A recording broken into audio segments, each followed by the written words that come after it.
So hey guys, welcome back to another video. आज का video थोड़ा अलग होने वाला है। कोई भी ट्रेड नहीं, कोई पीएनएल का ब्रेकडाउन नहीं। आज हम बात करेंगे पेशेंस की और डिसिप्लिन की और एक नए अप्रोच की जो मैं रिसेंटली टेस्ट कर रहा हूँ।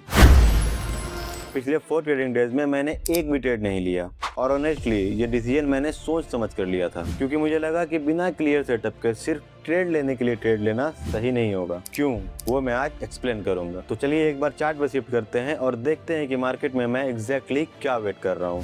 सो गाइस, अभी मैं चार्ट पे आ चुका हूँ और अभी मैं मेनली यूएसडी जेपीवाई के चार्ट को ऑब्जर्व कर रहा हूँ और आप यहाँ पे देख सकते हो कि प्राइस ने यहाँ बहुत शार्प फॉल दिया। उसके बाद अभी एक रिट्रेसमेंट जोन के पास प्राइस जा चुका है और मैंने पिछले 4 दिनों से ट्रेड सिर्फ इसलिए नहीं लिया क्योंकि प्राइस आप देख सकते हो कि अपने एक रेजिस्टेंस लेवल के पास था, जहां से प्राइस ने एक बहुत शार्प मूवमेंट दिया था डाउन साइड और प्राइस ऑलरेडी इसी जोन के पास आके होल्ड कर रहा था। और अगर मैं अभी इसको थोड़ा छोटा टाइम फ्रेम में आपको शो करूं तो आप देख सकते हो कि प्राइस यहाँ पे आने के बाद कैसे रिएक्ट कर रहा था। मैं थोड़ा सा इसको ड्रॉ करके दिखाऊं तो प्राइस यहाँ आने के बाद कैसे रिएक्ट कर रहा था, फिर यहाँ पे आया, फिर एक रिएक्शन। आप देख सकते हो कितने बड़े बड़े प्राइस ने विक्स बनाए। तो इस जोन के पास मुझे कोई क्लियर कंफर्मेशन नहीं मिला जहां से मैं अपने ट्रेड को एग्जीक्यूट करूं और आप क्लियरली देख सकते हो कि प्राइस अपने इस रेजिस्टेंस जोन को बहुत ही अच्छे तरीके से रिस्पेक्ट दिया है। प्राइस यहाँ पे आके पहले होल्ड किया, बहुत टाइम तक प्राइस ने यहाँ पे होल्ड किया। उसके बाद एक फेक ब्रेकआउट देख के एक बहुत बड़ा रेड कैंडल क्रिएट किया, पर ये रेड कैंडल सस्टेन नहीं कर पाया। यहाँ से मार्केट फिर से ऊपर जाने लगा। देन अगेन यहाँ से एक फिर से बहुत बड़ी सेलिंग आई और आप देख सकते हो कि प्राइस बहुत नीचे गया, लेकिन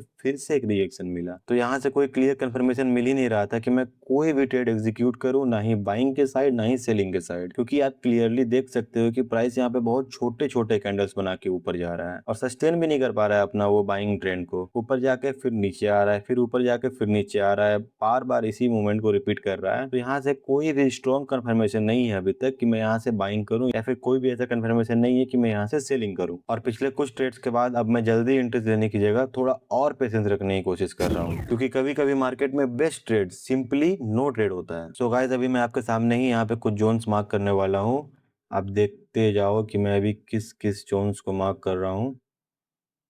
ये हो गए, ये हो गए, देन ये जोन। अब मैंने इन जोन्स को क्यों मार्क किया है? मैंने इन जोन्स को इसलिए मार्क किया है क्योंकि अगर प्राइस यहाँ पे आने के बाद, इस जोन पे आने के बाद कोई अच्छा बाइंग कैंडल बनाता है तो मैं यहाँ से बाइंग का एक ट्रेड एग्जीक्यूट करने की कोशिश करूंगा, अगर कोई बहुत बढ़िया कंफर्मेशन मिलेगा तो। और सेम उसी तरह ये भी एक जोन है, ये भी एक जोन है। अगर इसको फेल करता है प्राइस और इस जोन के पास आने के बाद अगर कुछ वैसा ही रिएक्शन दिखाता है तो मैं यहाँ से भी बाइंग का प्लान कर सकता हूँ और यहाँ से भी बाइंग का प्लान कर सकता हूँ। और अगर यहाँ पे कोई भी क्लीन सेटअप या फिर कोई भी प्रॉपर सेटअप नहीं बना मेरा, तो मैं यहाँ पे ट्रेड लेना भी अवॉइड करूंगा। मैं बस मार्केट को पेशेंसली ऑब्जर्व करूंगा और प्रॉपर्ली अपने सेटअप के बनने का वेट करूंगा, तभी जाके मैं कोई भी यहाँ से ट्रेड प्लान करूंगा। अदरवाइज अभी के लिए मैं मार्केट को बस ऑब्जर्व करूंगा, क्योंकि पहले मुझे लगता था कि हर मूव कैच करना जरूरी है, लेकिन धीरे धीरे माइंडसेट चेंज हो रहा है। और ऑनेस्टली कभी कभी चार्ट को देखते हुए लगता है कि अभी एंट्री ले लेनी चाहिए, लेकिन मोस्टली वही इंपेशेंस बाद में प्रॉब्लम क्रिएट करता है। और अब शायद स्लोली मैं ये समझने लगा हूँ कि ट्रेडिंग सिर्फ एंट्रीज लेने का गेम नहीं है, वेट करना भी बहुत इंपॉर्टेंट होता है। और एक और रीजन जिस वजह से मैं ट्रेड अभी अवॉइड कर रहा हूँ वो ये है कि रिसेंटली मैं अपने एग्जीक्यूशन पे थोड़ा और काम कर रहा हूँ और उसी प्रोसेस में मैं एक नया अप्रोच भी टेस्ट कर रहा हूँ। तो बेसिकली अब मैं अर्ली एंट्रीज देने की जगह मार्केट को थोड़ा और पेशेंसली ऑब्जर्व करने की कोशिश कर रहा हूँ। Specially liquidity movements, reaction zones और लोअर टाइम फ्रेम कंफर्मेशन पे ज्यादा फोकस कर रहा हूँ। अभी ऑब्वियसली मैं इसको फुल्ली टेस्ट कर रहा हूँ, तो अभी कुछ भी कंक्लूड करना जल्दी होगा, लेकिन ऑनेस्टली अभी तक इसका मुझे ओवरऑल स्ट्रक्चर काफी इंटरेस्टिंग लग रहा है। तो एक बार मैं अभी आपको चार्ट पे समझाता हूँ। जैसे अगर प्राइस यहाँ पे आता है, उसके बाद एक बहुत अच्छा ग्रीन कैंडल बनाता है, तो उसके बाद यहाँ पे मेरा एंट्री कंफर्म होगा। उसी तरह सेम अगर प्राइस यहाँ पे आके कुछ इस स्ट्रक्चर को स्वीप करके एक बहुत अच्छा यहाँ पे फेयर वैल्यू गैप बनाता है एंड सेम प्राइस इसको अगर टैप करता है, तो मैं अगेन यहाँ के ग्रीन कैंडल पे एंट्री लूंगा। सेम वही यहाँ पे भी मैं ट्राई करूंगा। मैंने इन तीनों जोन्स को इसीलिए मार्क किया है क्योंकि इनमें अभी भी लिक्विडिटी पेंडिंग है। तो मैं अभी अपने नए स्ट्रेटजी पे इसी पे काम कर रहा हूँ, जो कि लिक्विडिटी बेस्ड स्ट्रेटजी है, जो कि आगे चल के मैं आपके साथ और भी अच्छे से एक्सप्लेन करूंगा और आपको समझाऊंगा कि मैंने इस स्ट्रेटजी पे क्यों मूव किया है। ऑनेस्टली अभी बहुत कुछ समझना बाकी है, पर प्रोसेस का पार्ट भी वही है। मैं अभी मार्केट को बीट करने की नहीं बल्कि खुद को कंट्रोल करने की कोशिश कर रहा हूँ। ये फेस एक्साइटिंग कम है, लेकिन शायद ग्रोथ इसी फेस में होती है। अब देखना इंटरेस्टिंग होगा कि पेशेंस एक्चुअली बेटर इंक्रीज देता है या नहीं। सो गाइस, ये था आज का अपडेट।